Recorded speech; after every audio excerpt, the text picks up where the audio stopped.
The emergency session of the Galactic Council convened in the sterile halls of Station Nexus, where representatives from 47 species gathered in their environmental bubbles. The air crackled with tension as Councillor Vexithar of the Zephyrian Collective called the assembly to order. "We are here to discuss the human problem," Vexithar announced, her crystalline form pulsing with anxious light. "In the 3 standard years since their admission to the Council, they have disrupted our carefully maintained equilibrium." A ripple of agreement passed through the chamber. The Corathans clicked their mandibles nervously, while the gaseous ethereals swirled in agitation within their containment fields. "They don't follow established protocols," complained Representative Thalmos, his 6 arms gesturing wildly. When, faced with the Xerian plague outbreak on Kepler 442b, what did they do? They ignored our quarantine procedures and flew directly into the infection zone. "Madness," whispered Council Elder Nixera, her ancient voice carrying across the chamber. "Pure, reckless madness." But Ambassador Sarah Chen sat calmly in her designated area, her dark eyes moving from speaker to speaker. She had expected this. Humans had been called many things since joining the galactic community: reckless, unpredictable, dangerous. But never had she heard the word that would change everything. "The humans possess a mental deficiency," declared Dr. Zilnoth, the Council's chief xenopsychologist. His towering insectoid frame cast shadows across the assembly floor. "Our scans reveal chaotic neural patterns, synaptic misfiring, and persistent, delusional thinking. They imagine scenarios that do not exist, create solutions to problems not yet encountered, and pursue possibilities that logic deems impossible." Ambassador Chen finally stood, her movement causing several representatives to recoil instinctively. "You're talking about imagination," she said simply. The word hung in the air like a foreign concept. Several universal translators malfunctioned, unable to find equivalent terms in other languages. Imagination? Vexithar's crystalline form dimmed with confusion. "Explain this aberration." Chen smiled, the expression apparently unnerving to several council members. "It's the ability to envision what doesn't yet exist, to see beyond current reality and create new possibilities. You call it madness. We call it our greatest strength." "Preposterous," Dr. Zilnoth interjected. "Logical beings operate within established parameters. Your species consistently violates causality protocols, attempting solutions that shouldn't work according to universal constants." "Like curing the Xerian plague?" Chen asked quietly. The chamber fell silent. The Xerian plague had been declared incurable by the galaxy's greatest minds for 3 centuries. The infected planet had been written off, its population of 12 billion souls condemned to a slow, agonizing death, until the humans arrived. Chen activated her holographic display, showing footage from Kepler 442b, human ships descending through toxic atmosphere, their crews wearing inadequate protective gear by galactic standards. But instead of following evacuation protocols, they had done something unprecedented. Dr. Martinez imagined that the plague might be symbiotic rather than parasitic, Chen explained. Dr. Kim imagined that what appeared to be cellular destruction might actually be attempted cellular fusion. Dr. Okafor imagined that the victims weren't dying, they were evolving. The footage showed human medical teams working alongside the infected, not treating them as patients but as partners in understanding. Where other species saw disease, humans saw possibility. "Within 6 months, we didn't just cure the plague," Chen continued.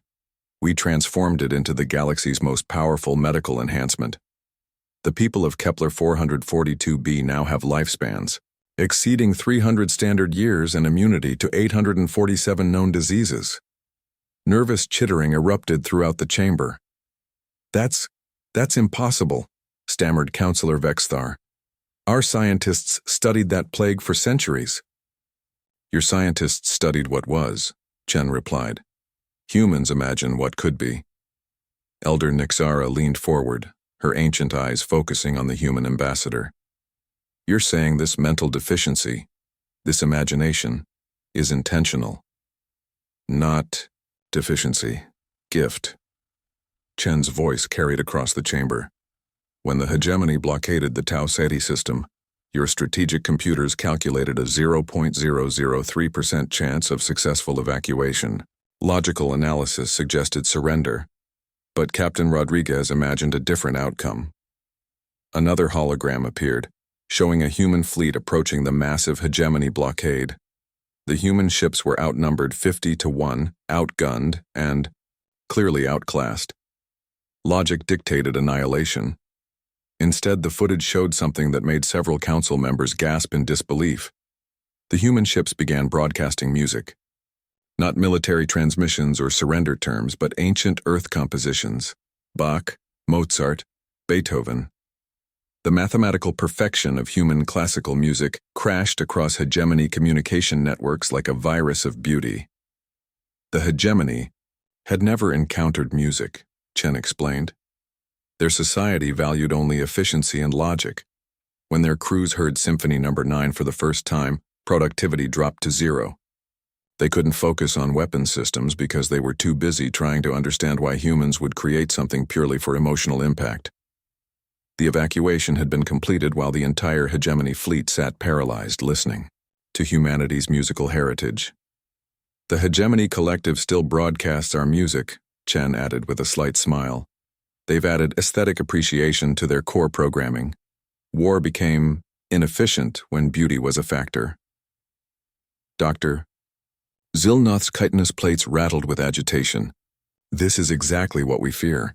Humans don't follow logical patterns, they create solutions that shouldn't exist. Because we imagine they should exist, Chen replied. Every advancement in galactic civilization came from someone imagining beyond current limitations. The hyperspace drive, quantum communication, even this council itself, someone had to imagine them first.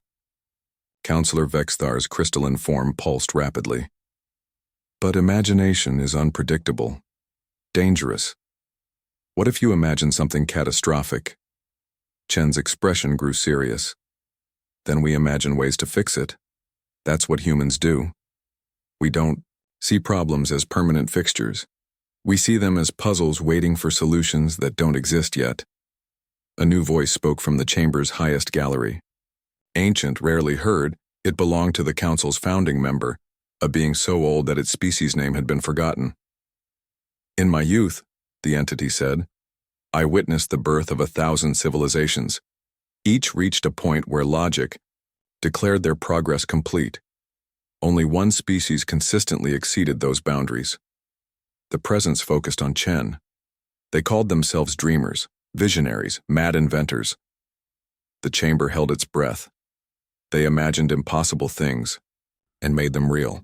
They are extinct now, but their legacy lives in every piece of technology we use. The ancient being paused. They called themselves the architects of tomorrow. Others called them by another name. Chen felt her heart racing as understanding dawned. They called them humans, the entity concluded. We have met before. The revelation hit the chamber like a shockwave. Humanity hadn't discovered galactic civilization. They had helped create it, then vanished from memory until now. Councillor Vexthar's form dimmed to almost nothing. The architects, they were human. The same species that imagines music into existence, the Ancient One confirmed. The same minds that see possibility where others see impossibility. They didn't disappear. They evolved beyond our detection, spread across time and space, seeding imagination wherever it was needed. Chen looked around the chamber, seeing fear transform into something else entirely. Wonder. Hope. You want to know what humans imagine now? She asked quietly. We imagine a galaxy where every species contributes their unique gifts, where logic and creativity work together, where problems become opportunities and limitations become launching points. She paused, letting her words sink in. We imagine a future where calling something impossible is just the first step toward making it real. The vote was unanimous. Not to restrict human participation, but to expand it. the council established the Department of Imaginative Solutions, with humans leading teams of mixed species, teaching others to dream beyond boundaries. Ambassador Chen smiled as she left the chamber. Outside, through the station's viewport, she could see ships from dozens of species working together on humanity's latest impossible project, a device that would generate new stars to replace ones dying of age. The project's success rate, according to logic, was 0.000001%. According to imagination, it was inevitable. After all, someone had to imagine tomorrow before it could become today.